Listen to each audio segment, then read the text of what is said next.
Minutes of saying on my Facebook page that I'm going to interview our guest today, I had like about 30 or so questions, and they kept coming. And as far as questions to our guests, and more specifically from a group that I'm a member of, which is County 4-1, I welcome you on the Power Breakfast Show. He once, or perhaps hasn't said it directly, but we all know that he's gunning for the top seat. And of course, that is a question I will pose to him directly. His name is Peter Kenneth, the Member of Parliament for Gatanga and the Assistant Minister for Planning. Yes. Well done. Thank you. So where do we start? Let's start first with, are you running for the top seat? You've never really directly said it, but a lot of speeches that you have been recorded and you've seen in public, those nuances are there. So are you running? Well, I think I've left no doubt that you are as to what the intention is. I've not announced it formally, but I will. Okay. Why are you saying you will announce it at a time? Why is that also a strategy? Yes, it's part of a strategy. We need to know when the elections are going to be held. As you know, I've said I want to stick with the Constitution, which says August next year. Mm. You do not amend the Constitution to suit institutions. That's true. That's true. You actually need to work on institutions to suit the constitutions. Can we fix it? Can we fix the institutions? Do we have the time? Do we have the time also to inform and educate our public in terms of this new way of voting? Yes, of course we have time. Mm. Every time you keep changing, what guarantee do you have that they will stick to the new change? Right. These are things that you have to look at it. But we went out there to the Kenyans and said, we don't want to do it in December because of festivities. We want to do it in August. Why are we chickening out now? Absolutely. So I've stood my ground very firm that we want to do it in August. So yes, I've told you, and I've made it very, very clear that I'm not seeking to run as a member of parliament. I'm not seeking to run as a governor. I'm not seeking to run as a senator. So I've left no doubt as to what the intention is. I see what you mean. Yes. Today we're going to do this very differently. I'm not going to ask him my own questions, which of course I have many, but let me just leave this to you because you've sent so many questions, and more specifically from the Facebook page, County 4-1. However, of course, the SMS number remains 2442. Please send your questions on that number 2442 that you'd like us to ask our guest today. As you've heard, he's saying he's left no doubt that he's gunning for the top seat. I want to take you to Simu Robert, and he's asking, there are three things that are very pertinent in this country. One, of course, is the economy as far as the waning shilling. We've seen the Minister of Finance putting systems in place to try and curb it. There's also the issue of health. There's the issue of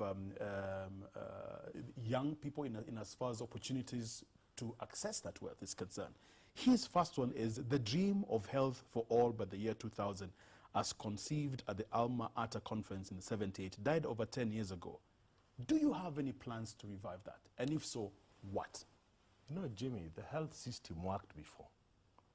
When I grew up in Eastlands, yes, the best health facilities were actually city council facilities. Yes, I remember that, yes. You know, Jericho Health Center used to operate for 24 hours. You need not have gone to Kenyatta National Hospital. Mm. But over the years, the facilities got overwhelmed by the rising population. Right. So for me, we have to go back to the basics. What are we seeking to do? We have an opportunity now with 47 counties. Yes.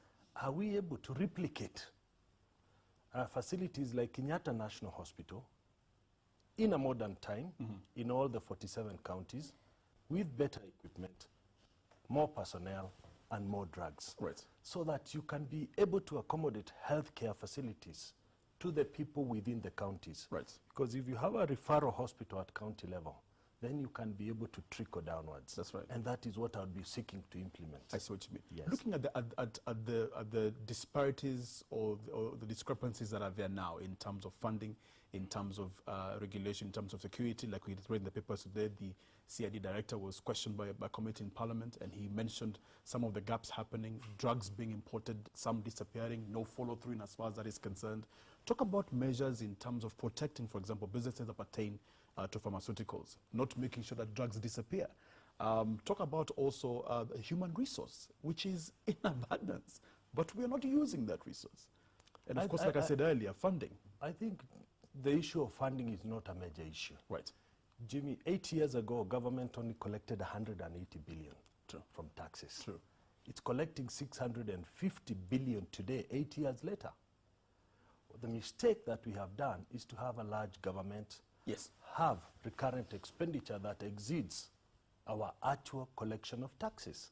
So if our collection is 650 billion, our recurrent expenditures are 680 billion, which means we are even borrowing to finance our largesse. For me, the issue is to just look at the budgetary system and make sure that any expenses that should not be incurred are not incurred, so that you can recoup those expenses to development issues and basic issues. True. As you know now with the new constitution, certain issues are actually part of Bill of Rights, including healthcare, education. So it's very important that we implement this constitution. And any government that would like to serve its people must actually ensure it runs its current affairs in a measure that it will save enough money to put towards development and not recurrent expenditure. Well done. Yeah. Before I ask you Matthew Wanjala Makanda's question, there's an important component in our Bill of Rights which talks about consumer protection. Many people argue that that hasn't really been given the strength it deserves in terms of thinking first of the consumer. Any thoughts on that? I think on consumer protection, what we need to do is also to allow lobby groups for consumer protections to come in place. Because in developed countries, lobby groups have actually come to act in place of the regulator. Because what do you do if the regulator is lax? You know? True. Yes. So we need to encourage consumer lobby groups to come into place and to play that role. I see. So is that on a policy level or is that as a leadership? Of course, if you look at the Healthy and Safety Act, there are protections, but how fast do we implement them? I see what you mean, yes. We normally come after the event when the damage is done. That is true. But you want a consumer lobby group that will talk before the issues come into the shelves in a shop and raise their voice. That's true. Yes. Well done. Matthews Wanjala Makanda from Nyanza.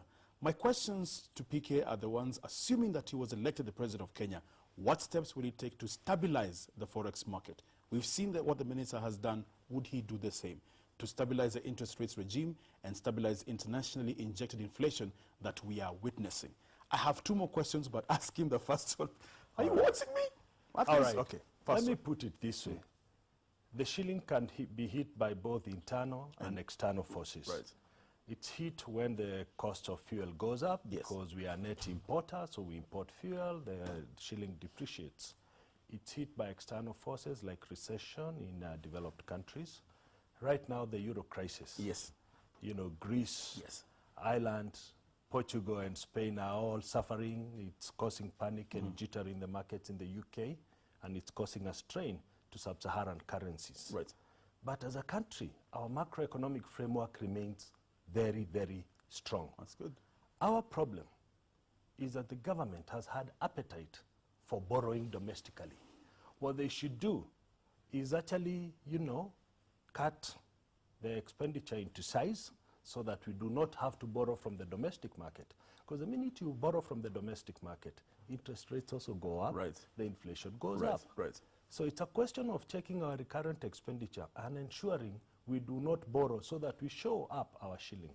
Mind you, Kenya remains a net importer, not a net exporter, which means we must always be very careful, very, very careful that our shilling can collapse if we are importing more than we are exporting. I see what you mean. Yeah. We've got industries then, I hear tea still doing very well. The figures were up, they said, despite vagaries of the weather. Yes. But we've got, of course, other industries that play a key role in as far as safeguarding that shilling. Well, if you look at tea, yes. You look at coffee, yes. You look at floriculture, yes.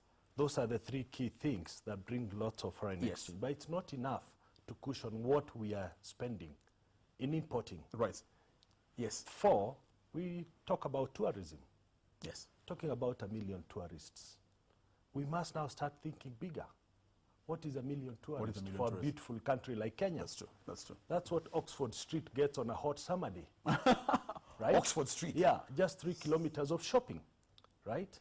So we need to think of how to widen the scope of getting up to about 3 million tourists. Right. Then the spiral effect will be very good, first for the shilling, but also for people who supply to that industry. Absolutely. Then we'll create more jobs. Absolutely. Right? Absolutely. We'll have the mama mbogas, you know, Yes. selling more Yes. mbogas, more nyanyas, the poultry farm, you know, the pork farmer. That's the way to go. Absolutely. But we seem to be so content just talking about 1 million tourists. 2 million. Doesn't make sense to me. Let's see what you Yes. mean. Talk